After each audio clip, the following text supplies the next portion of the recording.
Xin chào cả nhà đến với kênh Canh Thao. Hôm nay Thao xin chia sẻ cách làm món gạo chiên kiểu snack rất là ngon và hấp dẫn. Gạo chiên này mình trộn với trái cây khô làm thành từng khối vuông như vậy, rồi mình cắt theo tùy ý. Thì cách làm thì rất là đơn giản, và khi mà có lần Thao cho bạn của Thao ăn thử á, thì ai cũng thích hết. Thành ra Thao muốn chia sẻ đến cả nhà cái món ăn này. Nhưng tiền đây Thao cũng cảm ơn cô Xiao Dinh đã cho cái ý tưởng để làm món ăn này. Và cũng xin bật mí là Thao đã làm món này 4 lần thì mới ra được cái công thức chuẩn để chia sẻ cho cả nhà luôn. Nếu cả nhà mình ai có thích thì mình cùng vào bếp nha.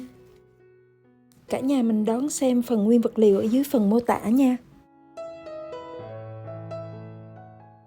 Đầu tiên là mình có 200g gạo trắng. Thì mình rửa cho thật sạch nhiều lần để cho nước thật trong. Sau đó mình ngâm gạo trong nước như vậy ít nhất là 3 tiếng đồng hồ. Mình đổ gạo ra rá, mình dàn ra để cho nó càng khô nhanh càng tốt. Hoặc là mình bỏ ra một cái khay và mình lót giấy và mình dàn ra mỏng thật mỏng để cho nó mau khô.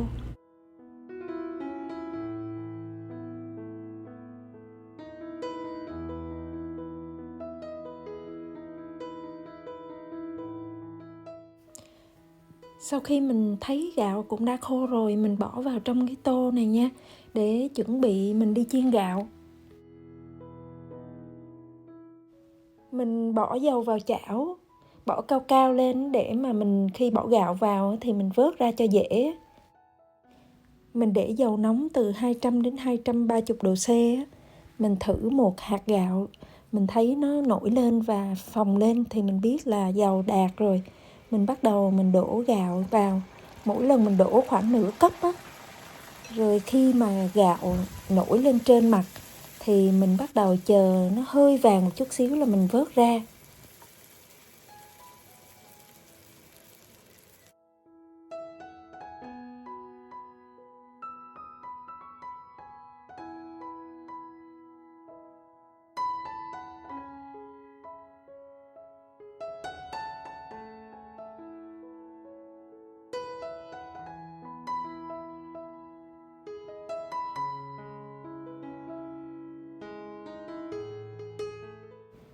Mình lần lượt chiên gạo cho đến khi hết luôn nha.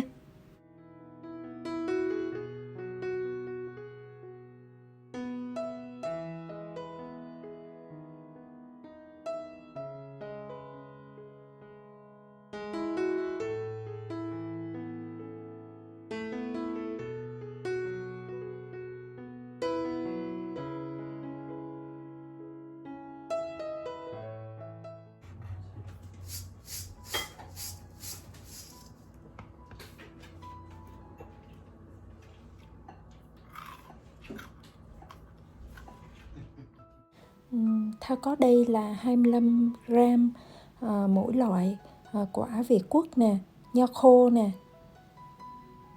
đậu phộng rang cũng 25g luôn. Và cái thứ ba nữa là khoảng 8 trái táo tàu khô như vậy.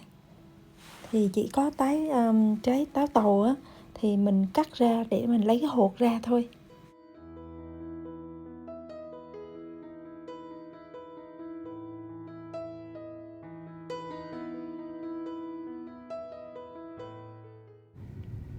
Thao có đây là 400ml nước và 240g đường để mà mình làm nước đường. 4 muỗng canh mật ong.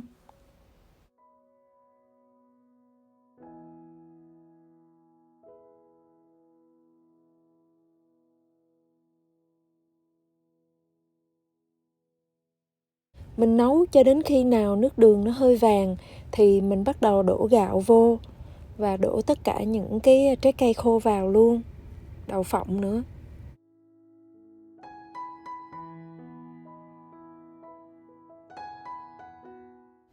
Lúc này mình tắt bếp nha, và mình trộn cho thật đều để cho gạo nó thấm vào đường á.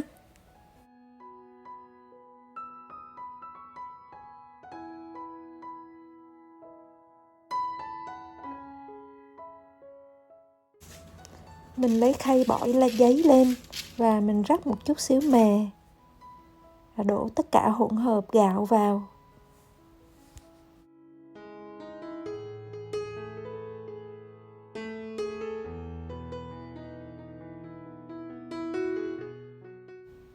Lúc này thì mình dùng một miếng giấy mình trải lên trên và mình dùng sức mạnh mình đè để cho gạo nó dính lại tất cả với nhau thành một khối.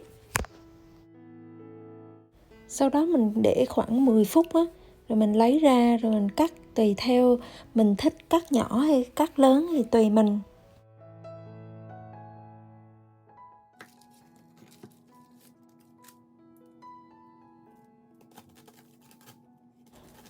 Nó cũng có bể chút xíu nhưng mà không sao nha, miễn sao là mình có những cái mảng để mà mình gói lại là được rồi.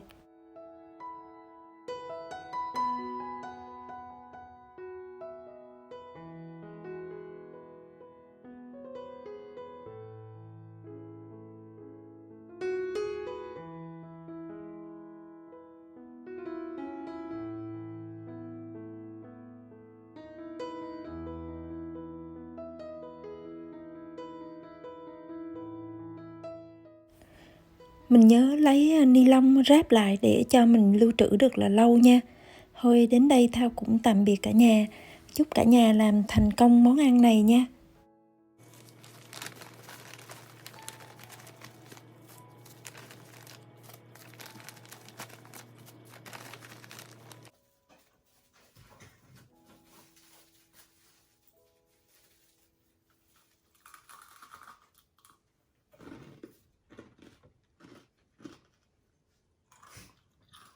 Ngon quá.